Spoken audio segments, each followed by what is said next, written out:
નમસ્કાર મિત્રો, ચેનલમાં આપ સૌનું હાર્દિક સ્વાગત છે। આજે આપણે વર્ગીકૃત માહિતી માટે સરેરાશ વિચલનની ગણતરી કેવી રીતે કરી શકાય તેના વિશે જોવાના છીએ। તો સૌપ્રથમ તો આપણે એક રકમ જોશું અને એને સમજવા માટે પ્રયત્ન કરીશું। તો આપણી પાસે વેતન આપેલું છે અને એને વર્ગમાં આપવામાં આવ્યો છે, મજૂરોની સંખ્યા પણ આપવામાં આવી છે। હવે આપણે સૌપ્રથમ તો આપણે સરેરાશ વિચલનનું સૂત્ર લખીએ એટલે આપણને ખ્યાલ આવે કે આપણે કરવાનું શું છે। એમડી બરાબર સિગ્મા એફ માનાંકમાં X minus x bar upon N. તો આપણું સૂત્ર એમડીનું છે, જોજો સિગ્મા એફ ઇન્ટુ એટલે કે આ બે વચ્ચે ગુણાકારનો સંબંધ છે, સિગ્મા એફ ઇન્ટુ માનાંકમાં X minus x bar upon N. કોઈ સિગ્મા એફઆઈ લખે, એક્સઆઈ લખે તો પણ સાચું છે। ઓકે, તો આ સૂત્રમાં આપણને જોઈએ તો એનની જરૂર છે, તો આપણે આનો સરવાળો કરીશું એટલે આપણને એન તો મળી જશે। Sigma F into x minus x બારની જરૂર છે, તો આપણે ગણવાની કોશિશ કરીએ। આ એક્સ માઇનસ એક્સ બાર એટલે કે એક્સ બાર ગણી કાઢીએ તો આપણું થોડું કામ આસાન થાય। તો સૌપ્રથમ તો આપણે એન ગણી નાખીશું, સરવાળો કરીશું। આપણે કેલ્ક્યુલેટરનો ઉપયોગ કરીએ, વાંધો નહીં। 15 વત્તા 27 વત્તા 50 વત્તા 28 વત્તા 10, સરવાળો થશે આપણો 130। ઓકે, હવે આપણે જોઈએ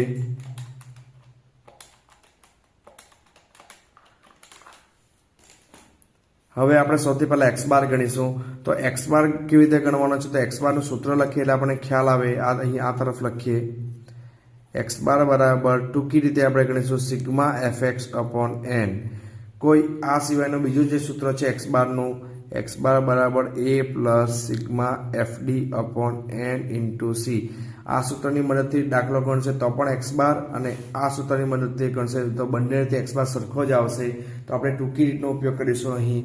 તો સિગ્મા એફ એક્સ, તો એફ ઇન્ટુ એક્સની જરૂર છે, તો એફ તો મારી પાસે છે, મજૂરોની સંખ્યા એફ છે મારો, તો એક્સ મળી જાય તો મને એફ એક્સ મળી જશે। તો બાજુમાં ખાનું બનાવશું એક્સ, એક્સ એટલે આપણો મધ્ય બિંદુ એટલે કે મધ્ય કિંમત। જ્યારે વર્ગો આપેલા હોય ત્યારે મારે એક્સ શોધવું હોય તો એને કહેવાય મધ્ય બિંદુ અથવા મધ્ય કિંમત। તો આપણે કરતા જઈએ, કેવી રીતે શોધાશે, તો આ અધસીમા વત્તા ઉર્ધ્વસીમા ભાગ્યા 2 એટલે કે 20 વત્તા 29 ભાગ્યા 2, સરવાળો કરતા જશું આપણે। 20 વત્તા 29 ભાગ્યા 2 એટલે આપણને મળશે 24.5। 30 વત્તા 39 ભાગ્યા 2 એટલે આપણને મળશે 34.5। ત્યારબાદ 40 વત્તા 49 ભાગ્યા 2 એટલે આપણને મળશે 44.5। 50 વત્તા 59 ભાગ્યા 2 એટલે આપણને મળશે 54.5। 60 વત્તા 69 ભાગ્યા 2 કરીશું એટલે આપણને મળશે 64.5। તમે મિત્રો જોઈ શકો, આ જો અહીંની વર્ગ લંબાઈ દરેકની સરખી હશે, તમે જોઈ શકો અહીં દરેકની વર્ગ લંબાઈ છે 10, તો આ ગાળો પર 10નો જ આવશે 24.5। જોજો તમે જોઈ શકો બધામાં 10નો જ ગાળો આવ્યો છે। ઓકે, બાજુમાં ખાનું બનાવીએ એફ એક્સ। તો એફ એક્સ એટલે કે એફ નો એક્સ સાથેનો ગુણાકાર એટલે કે આ બે ખાનાનો ગુણાકાર કરીશું। કેલ્ક્યુલેટરનો ઉપયોગ કરતા જઈએ, 24.5 ગુણ્યા 15 એટલે આપણને મળશે 367.5। આગળ વધીએ, 34.5 ગુણ્યા 27 લખતા જઈશું, 931.5। 50 ગુણ્યા 44.5 એટલે આપણા આવશે 2225। 28 ગુણ્યા 54.5 એટલે આવશે 1526 અને આ આવશે 645। સરવાળો કરતા જઈએ,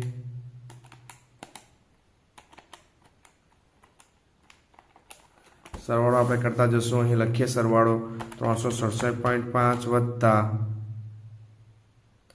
931.5 વત્તા 2225 વત્તા 1526 વત્તા 645, સરવાળો થાય છે 5695। લખી દઈશું 5695 sigma f x upon N. તો આપણે સિગ્મા એફ એક્સ આપણી પાસે છે, આ સિગ્મા એફ એક્સ આપણને મળ્યો છે અને આપણી પાસે એન પણ છે।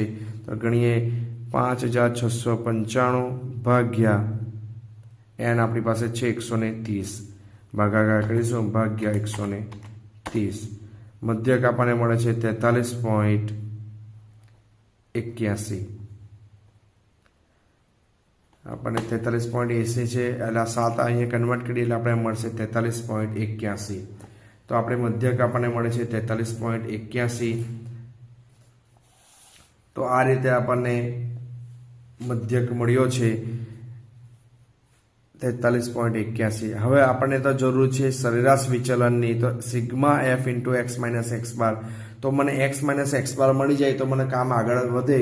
તો મારી પાસે એક્સ પણ છે અને મારી પાસે એક્સ બાર પણ છે, તો બાજુમાં ખાનું બનાવીશું એક્સ માઇનસ એક્સ બાર, અને એ પણ માનાંકનું ચિહ્ન લઈશ, એટલે કે જો ચિહ્ન માઇનસમાં આવશે તો હું એને અવગણી લઈશ.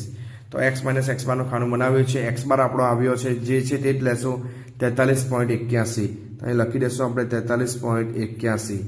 આગળ વધતા જઈએ. ચલો એક્સ આપણા આ એક્સના ખાનામાંથી આપણે દરેક એક્સમાંથી આપણે વાત કરતા જશું 43.81, અને જે ચિહ્ન આવશે માઇનસમાં તો તેને અવગણશું. તો આપણે બાદબાકી કરતા જઈએ અને આપણે ગણતરી સમજતા જઈએ. 24.5 માઇનસ 43.81 એટલે આવશે 19.31. 34.5 માઇનસ 43.81 એટલે આવશે 9.31. 44.5 માઇનસ 43.81 0.69. ચિહ્નને અવગણવાનું છે, યાદ રાખજો. 54.5 માઇનસ 43.81 10.69. 10 માઇનસ 64.5 માઇનસ 43.81 આવશે 20.69. સરવાળો કરીશું આપણે. આનો સરવાળો કરવાની જરૂરિયાત નથી, કારણ કે આપણને તો જરૂર છે sigma F into x minus x bar માનાંકમાં. તો આ એક્સ માઇનસ એક્સ બાર આપણે માનાંકમાં શોધ્યો છે, આપણી પાસે એફ પર છે. તો એક્સ માઇનસ એક્સ બાર માનાંકને આપણે જો એફ વડે ગુણીએ તો આપણને બાજુમાં ખાનું બનાવશું એફ ઇન્ટુ માનાંકમાં એક્સ માઇનસ એક્સ બાર, એટલે કે આ ખાના સાથે ગુણાકાર કરીશું તો આપણને મળી જશે. તો આપણે ગુણાકાર કરતા જઈએ અને રકમો લખતા જઈએ. તો લખીશું 19.31 એટલે કે આ ગુણ્યા 15. આ ગુણ્યા આપણે લખીશું 15. 19.31 ગુણ્યા 15 એટલે આપણને મળશે 289.65. એ જ રીતે આપણે ગણીએ 27 ગુણ્યા 9.31 એટલે આપણને મળશે 251.37. આગળ વધીએ 50 ગુણ્યા 0.69 આપણને મળશે 34.5. એ જ રીતે 10.69 ગુણ્યા કરીશું 28 એટલે આપણને મળશે 299.32. એ જ રીતે 20.69 ગુણ્યા કરીશું 10 તો આપણને મળશે 206.9. સરવાળો કરતા જઈએ આપણે આનો 289.65 251.37 34.5 299.32 206.9. સરવાળો આપણો થશે 1081.74. તો આપણે એફ ઇન્ટુ માનાંકમાં એક્સ માઇનસ એક્સ બાર લઈને આવ્યા, સિગ્મા એફ ઇન્ટુ માનાંકમાં એક્સ માઇનસ એક્સ બાર લઈને આવ્યા 1081.74. સૂત્રોમાં રકમ મૂકીએ ભાઈ 1081.74 છેદમાં એન આપણી પાસે છે 130 ભાગ્યા કરીશું આપણે 130. તો આપણને મળે છે સરેરાશ વિચલન 8.32. એમડી આપણને કેટલો મળશે 8.32. ફરીથી એકવાર સમજવા પ્રયત્ન કરીએ આ દાખલાઓને. જો આપણે શું કર્યું તો સૌપ્રથમ તો આપણે એક્સ માઇનસ સૂત્ર લખી દીધું f into x minus x bar upon N. તો મારે એક્સ બારની જરૂર હતી તો મેં એક્સ બાર શોધ્યો. એક્સ બાર બરાબર sigma f x upon N. તો આપણે શું કરતા ગયા તો ભાઈ આપણે એક્સ બાર શોધતા ગયા. તો એક્સ બાર કેવી રીતે આપણે શોધ્યો તો એક્સ બાર શોધવા માટે આપણે શું કર્યું મધ્ય બિંદુ શોધ્યું. આ મધ્ય બિંદુનો એફ સાથે ગુણાકાર કર્યો એટલે કે એફ એક્સ. અને એફ એક્સ આપણને કેવી રીતે મળ્યો તો એક્સ અને એફ નો ગુણાકાર કરતા ગયા. એ જ રીતે મધ્ય બિંદુ કેવી રીતે મળ્યો તો આ બેનો સરવાળો ભાગ્યા બે, બેનો સરવાળો ભાગ્યા બે, બેનો સરવાળો ભાગ્યા બે એટલે આપણને મધ્ય બિંદુ મળતું ગયું. અને એફ એક્સ નો ગુણાકાર કરીને આપણને એફ એક્સ મળ્યો. એ રીતે આપણને મધ્યક મળ્યો 43.81. તો આપણે શું કર્યું એ મધ્યકને અહીં લઈ લીધા એક્સ માઇનસ એક્સ બારમાં 43.81 તરીકે અને દરેક એક્સમાંથી આપણે 43.41 બાદ કરતા ગયા. પછી આપણને મળ્યું આ માનાંકમાં એક્સ માઇનસ એક્સ બાર. એને આપણે એફ વડે ગુણ્યો એટલે કે આવૃત્તિ વડે ગુણતા ગયા. એટલે કે આ બે ખાનાનો આપણે ગુણાકાર કર્યો અને એ બે ખાનાનો ગુણાકાર કરતા આપણને અહીંયા મળ્યા 1081.74.